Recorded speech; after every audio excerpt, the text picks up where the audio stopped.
अस्सलाम वालेकुम, this is Mohammad सुल्तान। आप देख रहे हैं इम्पोर्टेंट डाउनवर्ड सीरीज़।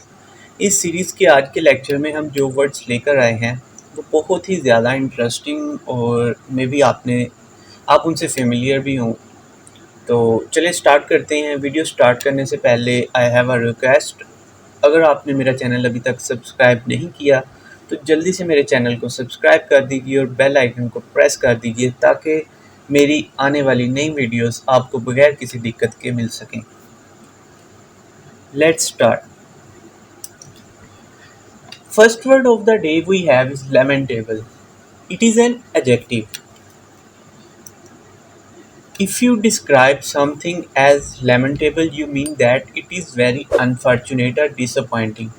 अगर आप किसी को एज अ लेमेंटेबल डिस्क्राइब करते हैं तो इसका मतलब है कि आप उसे कह रहे हैं कि शो करवा रहे हैं, डिस्क्राइब कर रहे हैं एज अ कि वो बहुत ज़्यादा बदकिस्मत या डिसअपॉइंटिंग है, काबिल अफसोस है।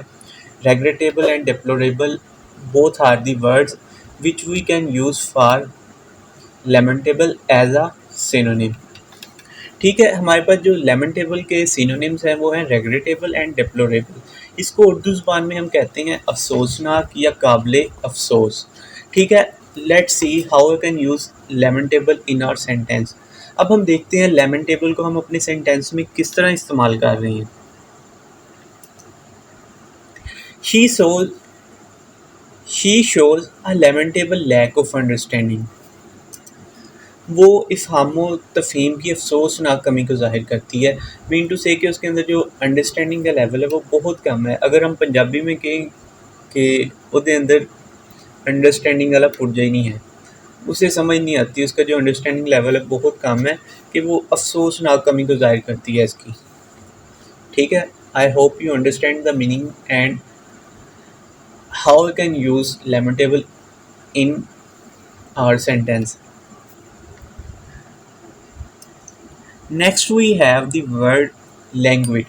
It is also an adjective which means lacking energy or weakness.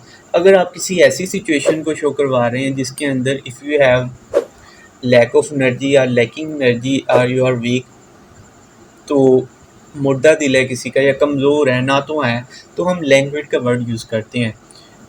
If you describe someone as a language, you mean that they show little energy or interest and are very slow and casual in their movements. अगर आप किसी को सुस्त कहते हैं as a language describe कर रही हैं तो आपका मतलब है कि वो बहुत कम तवानाई या दिलचस्पी रखते हैं। उनके अंदर जो तवानाई है, एनर्जी है और दिलचस्पी है वो बहुत कम है। They show lack of interest and energy. ठीक है, and are very slow and casual in the movements, और वो अपनी हरकत में सुस्त और आरामदेह हैं। सिंपल के वो बहुत ज़्यादा कमज़ोर हैं, ना तो हैं। They show lack of energy and are weak. ठीक है, अब इसका दूसरा मीनिंग है, देख लेते हैं। वो है moving slowly in an attractive way, not needing energy और एफर्ट। तो इसका है कि पुरकशिश अंदाज में आहिस्ता आहिस्ता चलना, शो करवाते हो कि ये आपको तवानाई या कोशिश करने की ज़रूरत नहीं है, अपनी मौज मस्ती में चल रहे हैं इस अंदाज में। तो इसके लिए भी हम लैंग्वेज का वर्ड यूज़ करते हैं। चलो देखते हैं हम लैंग्वेज को अपने सेंटेंस में किस तरह यूज़ कर रहे हैं। The heat makes Helen languid and quiet. अब यहाँ पे जो कह रहा है कि गर्मी ने हेलन को सुस्त और खामोश बना दिया, तो इसका अगर हम वर्ड टू वर्ड हम देखते हैं ट्रांसलेशन, वो है गर्मी हेलन को सुस्त और खामोश बनाती है।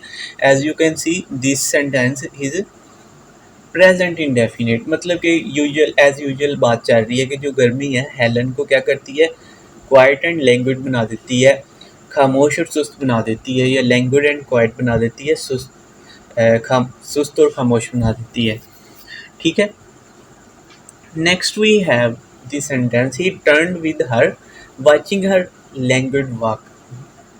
लैंग्विड वॉक या लैंग्विड वॉक जिस तरह आप पढ़ना चाहे पढ़ सकते हैं, इसकी प्रोनाउंसिएशन दोनों ही चलेंगी। अच्छा, यहाँ पे अब देखें जो ये हमने ऊपर जिक्र किया था, moving slowly in an attractive way, not needing energy और एफर्ट। अब इसको हम यहाँ पे जो लैंग्वेज का मीनिंग हमने समझा है, इसको हम अपने सेंटेंस में यूज़ कर रहे हैं। ही turn with her watching her language walk. कह रहा है कि वो इसके साथ मुड़कर उसकी धीमी चलती हुई चाल देख रहा था, कि ही टर्न विद हर, वो उसके साथ मुड़ा, वॉचिंग हर लैंग्वेज वॉक, उसकी धीमी चाल देखते हुए। I hope you get the understanding of language. चलिए नेक्स्ट मूव करते हैं। Next we have the word lavish.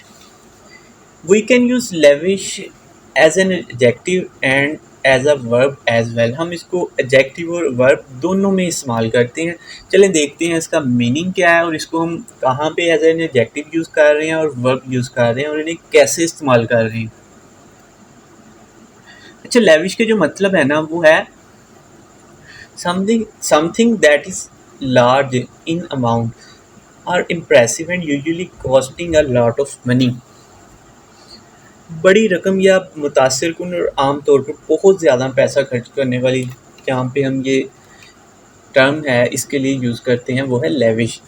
To spend freely, मतलब कि खुले दिल से स्पेंड कर रहे हैं। कॉस्टिंग अ लॉट, कोई चीज़ वाफिर मकदार में है, इसके लिए हम जो वर्ड यूज़ करते हैं वो है opulent. When you have access of wealth, जब आपके पास वाफिर मकदार में पैसा है, तो इसके लिए हम जो वर्ड यूज़ कर रहे हैं वो है lavish, ample, opulent, extravagant, luxurious. ये सारे के सारे वो वर्ड हैं जो हम लेविश के लिए यूज़ करते हैं। ठीक है, इस उर्दू ज़ुबान में हम जो इसके लिए अल्फाज यूज़ करते हैं वो है बेअंदाज, वाफिर, मुसर्रिफ। ये सारे के सारे वही अल्फाज हैं जो लेविश को रिप्रेजेंट कर रहे हैं। उर्दू ज़ुबान में लेविश का मीनिंग ही ये है कि आपके पास वाफिर मकदार में हो, बेअंदाज़ा हो, बहुत ही ज़्यादा हो, एक्सेसिव अमाउंट में हो। अच्छा, अब हम देखते हैं इसको हम अपने सेंटेंस में कैसे यूज़ कर रहे हैं। अब जो सेंटेंस आप अपनी स्क्रीन पर देख रहे हैं, इसके अंदर हम जो लेविश यूज़ कर रहे हैं एज एन एडजेक्टिव यूज़ कर रहे हैं। They lived a very lavish lifestyle. वो बहुत शाहाना तर्ज ज़िंदगी गुजारते थे। ठीक है, अब नेक्स्ट हमारे पास सेंटेंस है, they rebuilt the house on an even more lavish scale than before. अब यहाँ पे भी जो लेविश का इस्तेमाल है एज एन एडजेक्टिव हो रहा है। उन्होंने घर को पहले से भी ज़्यादा शाहाना पैमाने पर दोबारा तामीर किया। अब देखते हैं हम लेविश का मीनिंग, कि हम इसे एज अ वर्ब कैसे इस्तेमाल करते हैं और कब करते हैं।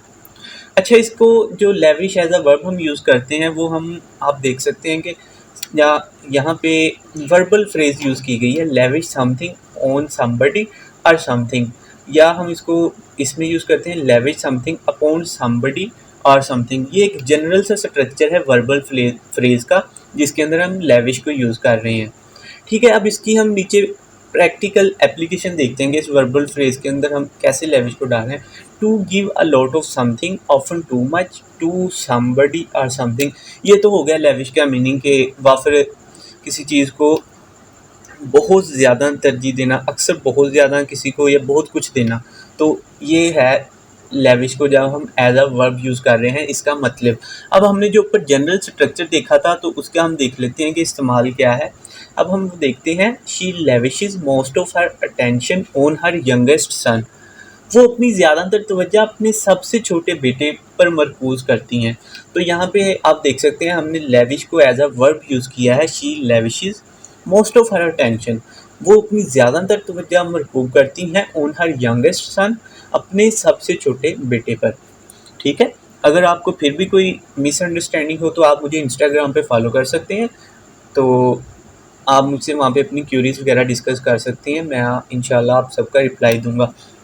चलिए नेक्स्ट मूव करते हैं। Next we have the word legitimate. It is also an adjective. अब इसके लिए जो हम सिनोनिम्स यूज़ करते हैं या दूसरे अल्फाज में इसका जो मीनिंग है वो है valid, justifiable, lawful, genuine, legal.